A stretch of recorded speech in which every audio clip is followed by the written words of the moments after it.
Previously on the show, Katherine used Stefan and Nadia to uncover Gregor's motives and learned the purpose behind the travelers. Katherine, unwilling to accept the fate of growing old and dying slowly, decided to jump from the clock tower to end her life. But Stefan saved her. While Damon was interrogating Maxfield about his motives, Maxfield revealed the existence of the Augustine vampire experiments. It turned out that Damon himself had been subjected to various inhumane experiments conducted by the Augustine organization. Meanwhile, Elena was also captured by Maxfield, and Damon told her about the history of the Whitmore family. As Elena was taken to the laboratory, she encountered Enzo. Caroline and Katherine helped Stefan overcome his psychological barriers, and Katherine rekindled her old flame with Stefan. How to successfully escape from prison is inseparable from a cool head and extraordinary insight. Damon pounded on the wall with his bare hands, first obtaining a rock, and then painstakingly pulling out a bullet. Damon shoved the bullet into the lock and used the rock to blow it up. He spent ages kicking the door, only to realize it opened inward. When Damon returned to the castle, he ran into Katherine, who was about to leave. It turned out that after rekindling her romance with Stefan, Katherine woke up the next morning to find that she had aged 10 years overnight, which made her unable to face Stefan. Katherine couldn't resist flaunting this to Damon, which thoroughly disgusted him. Due to Elena's disappearance, Damon and Stefan captured Aaron to interrogate him about Elena's whereabouts. However, with so many laboratories, Aaron didn't know where the exact one was. Sometimes, the most dangerous place is also the safest.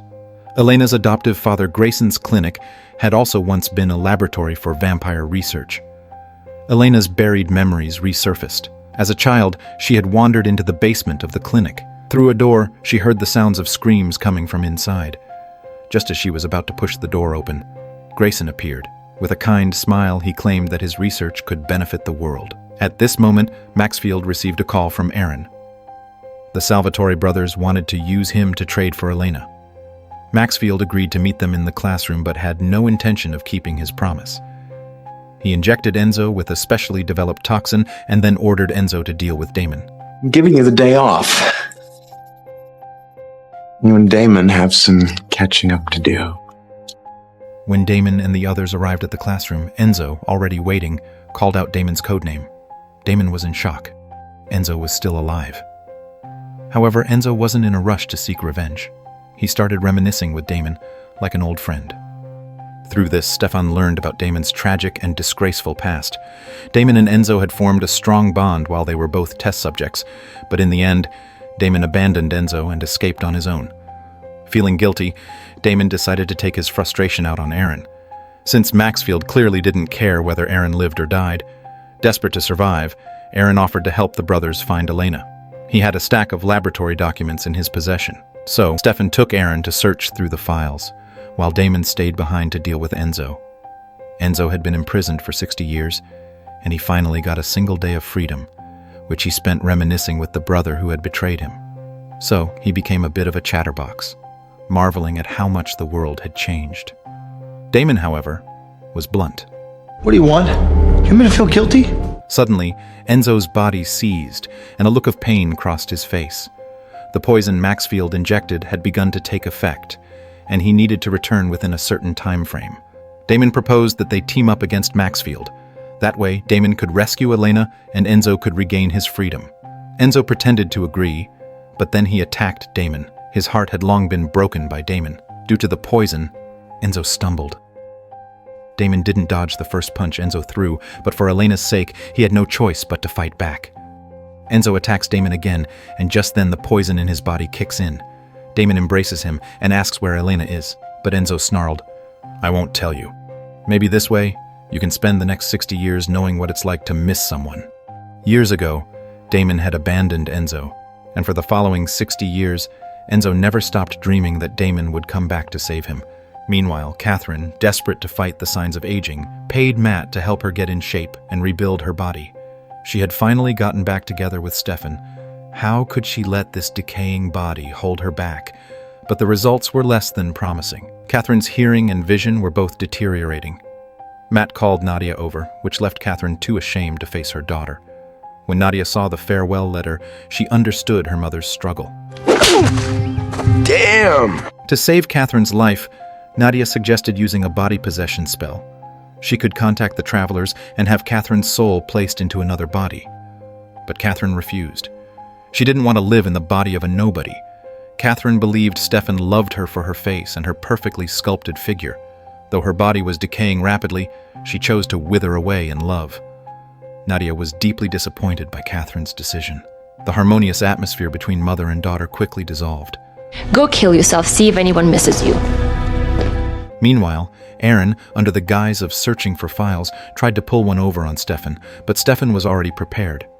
Just when Aaron thought he was going to die, Stefan spared him. You know, not all of us are like my brother. Touched by Stefan's kindness, Aaron handed over the real files. In those files, Stefan discovered that there was a secret laboratory beneath Elena's adoptive father Grayson's clinic. Meanwhile, Maxfield was preparing to inject Elena with a newly developed toxin that would turn vampires into savage, cannibalistic creatures. It was like creating an artificial ripper. Just as Maxfield was about to inject her, Stefan arrived. Elena seized the moment to knock Maxfield unconscious. Not long after they left, Aaron arrived. He had finally seen Maxfield for who he really was. While Maxfield was distracted, Aaron stole the vial of toxin. Damon brought Enzo back to the abandoned laboratory. He tried every antidote until he finally succeeded in curing Enzo of the poison. Enzo rejected Damon's offer of goodwill and launched another attack, but Damon drove his hand into Enzo's chest. Damon explained that back then, he had to shut off his humanity to save himself, and the only people who could make Damon turn off his humanity were Elena and Stefan. This confirmed the significance Enzo held in Damon's heart. We're even, Enzo. You were the most important person in my life, and you ruined me. But that's just who you are. So you'll always be. Enzo's words made Damon feel insecure all over again, especially since Elena now knew about his brutal acts of revenge. As a result, Damon started to give up on himself once more. I'm bad, Elena. I am bad for you. So why wouldn't you have run away from me as far as humanly possible? Because I love you, Damon. Because I chose you and because I stand by my choice. And now I'm choosing. And I'm choosing to let you go. In an unexpected move, Damon pushed Elena away. He didn't want her to compromise her morals and defend him, a murderer, just because of her love for him. While Damon and Elena parted on bad terms, Stefan and Katherine were busy flirting. Katherine, dressed to the nines, was hoping to say a final goodbye to Stefan before her death.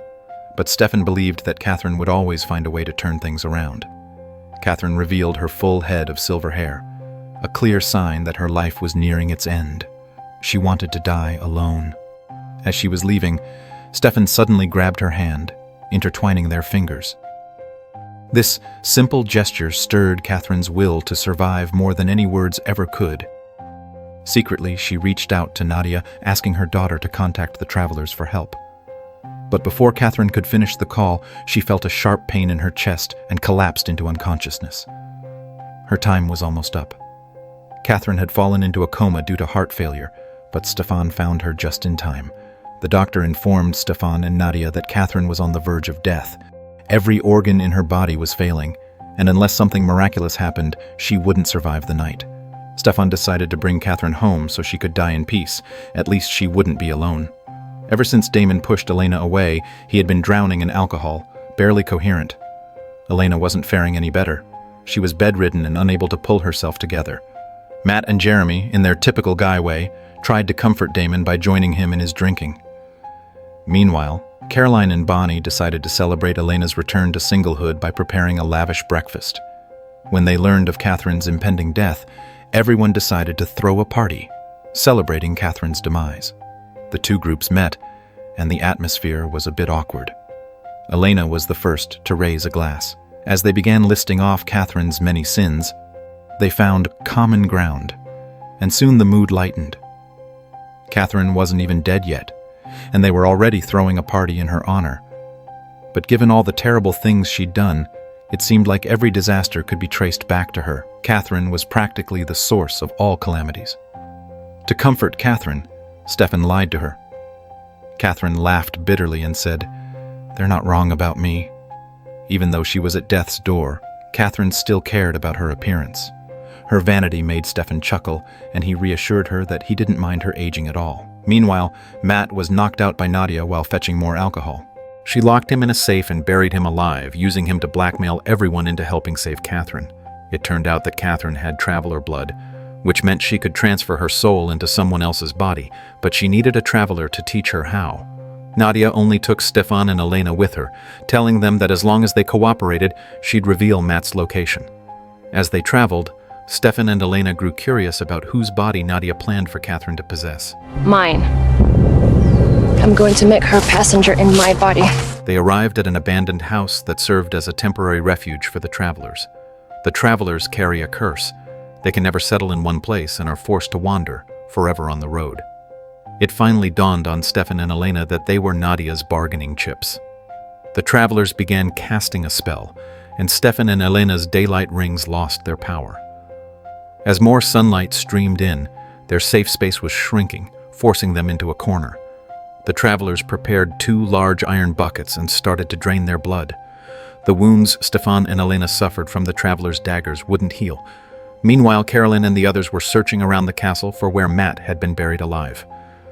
Caroline couldn't stop gossiping, still hung up on the fact that Stefan had slept with Katherine. Matter, we've all slept with our fair share of bad choices. Jeremy won the award for the season's best snark. Damon stayed behind to watch over Katherine. Katherine kept reliving the nightmare of her family's slaughter. This was Damon's revenge. He had invaded Katherine's mind, savoring her nightmares while giving his own commentary inside her dream. In reality, Damon was preparing to smother Katherine with a pillow, but Sheriff Forbes arrived just in time to stop him. Why kill someone who's already dying? Damon clenched his teeth and spat, "Every bad thing I've done is because of her." Out in the woods, as Caroline was searching for Matt, she suddenly froze. Hello, Caroline. Klaus had returned to town, and Caroline was caught off guard. His smile was still as charming as ever. Caroline assumed Klaus had come to give Katherine one last kick before she died, considering he'd been hunting her for 500 years. But Klaus hurried to explain his true purpose. Recently, Tyler had come after him seeking revenge again, but out of respect for Caroline, Klaus had only beaten Tyler senseless. Klaus had also learned that Caroline and Tyler had broken up, and he had come back for love. Caroline couldn't bring herself to face Klaus.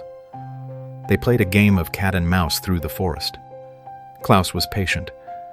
He knew Caroline was busy looking for Matt, so he had already sent someone to rescue him.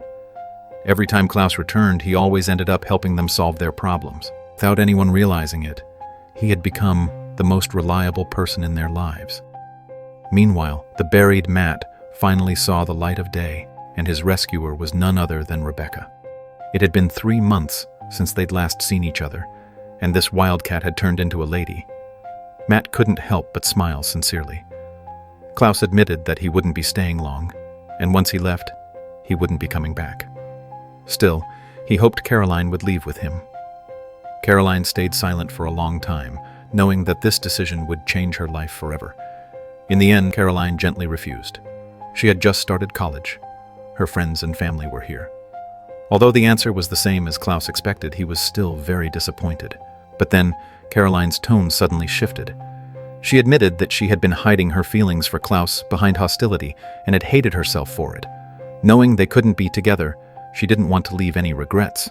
Caroline stepped forward, kissed Klaus, and embraced him. At least they had once had each other.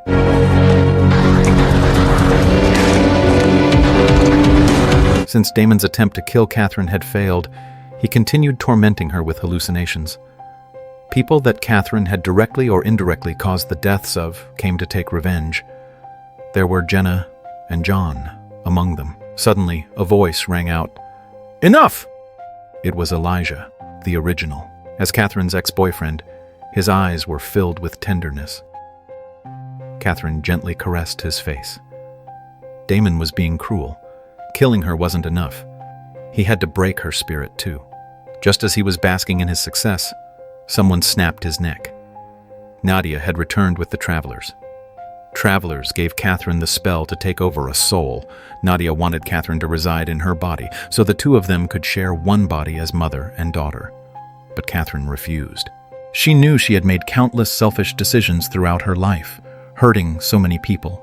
But this time, she wanted to make the right choice. Don't waste another minute on me. It's your turn to live. Catherine's confession was overheard by the newly revived Damon. He decided to stop tormenting this wretched but pitiful woman. It felt like the mother and daughter were just playing Damon, but Catherine's words rang with sincerity. Meanwhile, after Stefan and Elena had each been drained of a large bucket of blood, the travelers unexpectedly let them go, and the wounds on their wrists healed. They couldn't figure out what the travelers' true motives were. When Stefan returned, Damon told his brother to keep an eye on Katherine. He was tired of playing that game. Even without Damon's torment, Katherine was still trapped in her nightmare of watching her family be slaughtered, unable to let go. Stefan also entered her mind, but unlike Damon, he didn't torment her. He redeemed her. The blood that had stained the room slowly faded away. None of this is your fault. Stefan was so gentle. In the final moments of her life, Katherine found redemption, her expression peaceful. Stefan kissed her forehead and whispered goodbye. Everyone gathered together. What had originally been a party to celebrate Katherine's impending death had now turned into a memorial service. Even Tyler came back. After being beaten by Klaus, he had a moment of clarity. Revenge meant nothing compared to love, but fate has a way of playing tricks. As Caroline had just spent a passionate night with Klaus, some cracks can never be repaired, and it seemed like there was no going back for them. Alaric's spirit appeared as well. Although only Jeremy and Bonnie could see him, the others were still thrilled. Who would have thought that everyone would come together at the funeral of an enemy? In a strange way, Katherine had done one last good deed. Suddenly, Bonnie saw Katherine's ghost, indicating that she had finally passed away. But Katherine's spirit wasn't ready to accept her fate. It's too soon. I can't. Katherine successfully escaped death. She had reached the very brink of it, and then forced her way back. When Elena came to say her final goodbye, she was in complete disbelief. Katherine insisted she still had unfinished business and couldn't die just yet. Though they had once been mortal enemies, Elena sincerely told Katherine, "I forgive you." Katherine, ever the humorist, responded by saying that, in return for Elena's forgiveness, she had a special gift for her, ending her life with a poisoned syringe. If anyone's gonna plunge a needle in me one last time, may as well be you. Just as Elena was about to inject Katherine, Katherine's eyes suddenly shot open. She grabbed Elena's head, chanting an incomprehensible spell. Elena's vision went black, and she collapsed to the ground, unconscious. Katherine, however, closed her eyes and passed away for good. Not long after, Elena was awakened by the sound of a phone ringing.